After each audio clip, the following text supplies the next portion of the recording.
Sveikuoliai jaunuoliai, senai besisveikinau su jumis darydamas video vlogą ir pagaliau vėl naujas filmukas jums.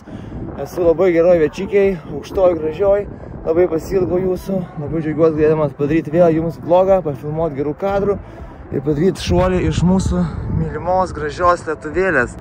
Laukia nuotykiai, bet viską apie viską iš pradžių. Oi, na ką, atvykau prie šitų gražuolių, ropšiuos štai į šitą tolimesnę.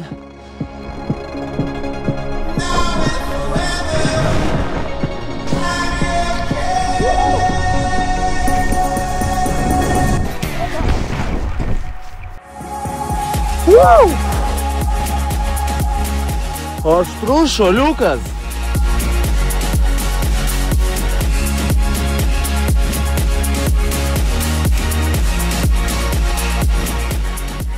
Pro tuos medžius tai buvo praeitas skaniai. Čia pamokėlė man. Dar viena. Šią vasarą tų pamokėlių būta.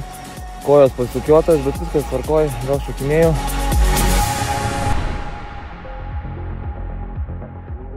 Na ką, rytelis prasideda tikrai anksti. 4:20 iš namų pajudu. Sėdu į mašiniuką ir pradedu kelionę. A few moments later. Ką, pradžioj kuras automobiliui.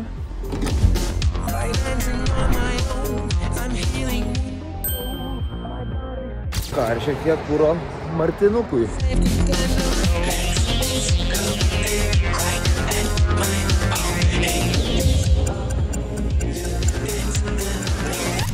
Nėra kelias labai ilgas iki mano objekto, nuo ko aš važiuoju nušokti.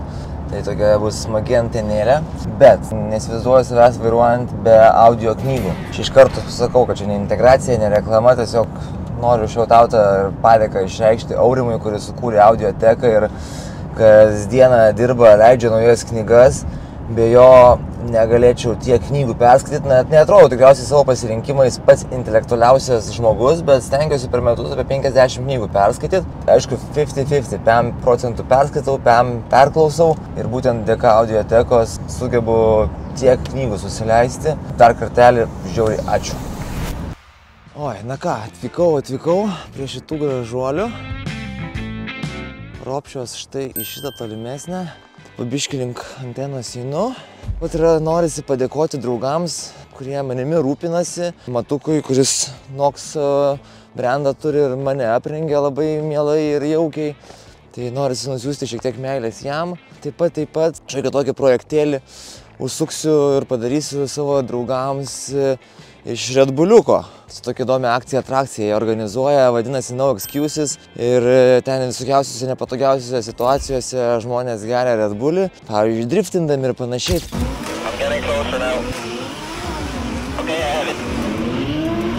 Tai aš irgi nusprendžiau sukurti ganėtinai nepatogią situaciją, atsigerti Red Bullio ir išgertą skardinę.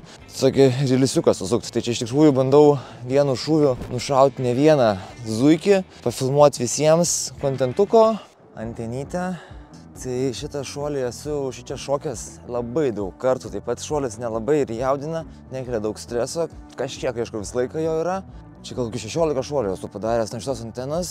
Tai va, bet kiekvieną kartą prieš važiuodamas į šuolį, ar tai būtų naujas objektas, ar kažkoks senas, pirmoje vietoje visą laiką tikrinu orą, tam naudoju Windy programėlę, nes ten gali pasižiūrėti orą, būtent vėją skirtingose aukščiuose ir panašiai, tai be tos programėlės niekur ir be vėjo patikros neįmanoma. Kitas dalykas, ką būtina pasitikrinti, tai yra aukštį visų objektų, tam naudoju štai tokį lazerį, irgi turiu iš draugo įgavęs, ačiū Deiviui už dovanėlę ir paprasčiausių tokių principų, tenais yra skaičiukai, nelabai čia gal matosi, galima įsimatuoti visus objektus, visus aukščius ir žinoti, nuo kokio aukščio mes čia šokinėjom. Šiam 3 metrus rodo. Nėra aukštas labai jau objektas, bet pakankamai toks, kad galėčiau tiesiog šokti, iš karto skleisti parašiutą. Po to aš tik papasakosiu apie šitą sistemą, būtent kaip aš čia skleisiu tą parašiutą, kaip čia šoksiu. Pakankamai to aukščio bus, kad galėčiau išgerti Red Bullio skardinę. Tikiuosi. Toks niuansėlis, kad kai lipu kopėčiom, ir ypač šitose kopėčiose, kur yra aplinkui narvas, grotos, tos tokios, štai tokios. Visą laiką savo parašiutą deduosi ant pilvo, ant krūtinės, apsaugos trinasi, brūžinasi, ten gali netgi kažką sugadinti, supakavimą, tai lipu, va taip va rankos priekį. Na ką, o aš pasiruošęs kopti aukštyn. Manau, kad ilgai neužtruksiu, kai 10 minučių ir būsiu viršui.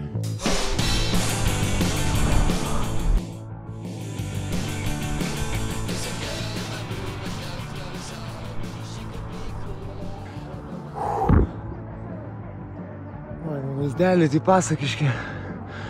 Bet kokia nesąmonė nutiko, lipau, čia mikrofą buvau pasisegęs, su ranką užkabinau, nebeturiu mikrofono, žolė čia metro ilgio, dar didesnės.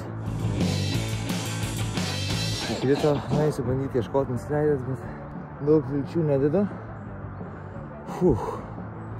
Oi, smagu lipt, kitaip gražu.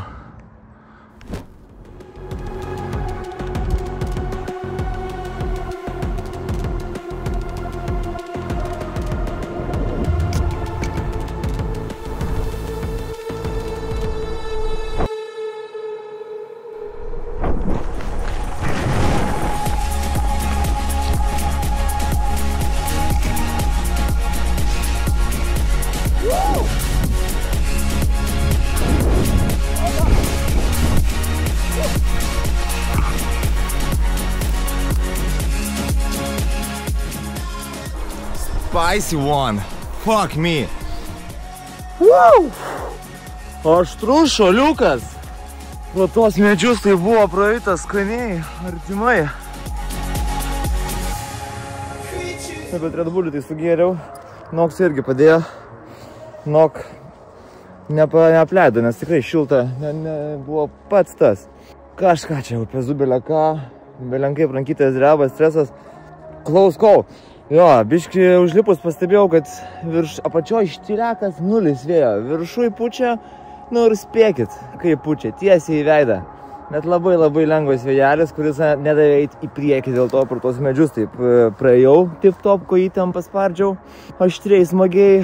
Bet taip ir būna, kai renkiesi gerą apšvietimą vidosikui negu saugumą ir gerą vėją. Nu tai čia pamokėlė man.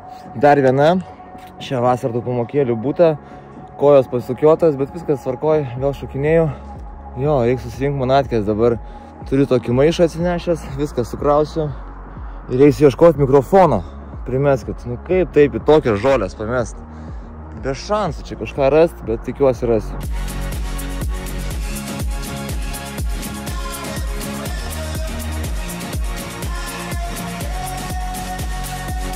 Negaliu patikėti, radau mikrofą. Tokio aukščio žolėse, pačiam dugne buvo. Tai gerai, kad rodo mikrofono imtuvas, kokio stiprumo garsas. Tai krepžinau žolytės, kol pagavau. Tai great success.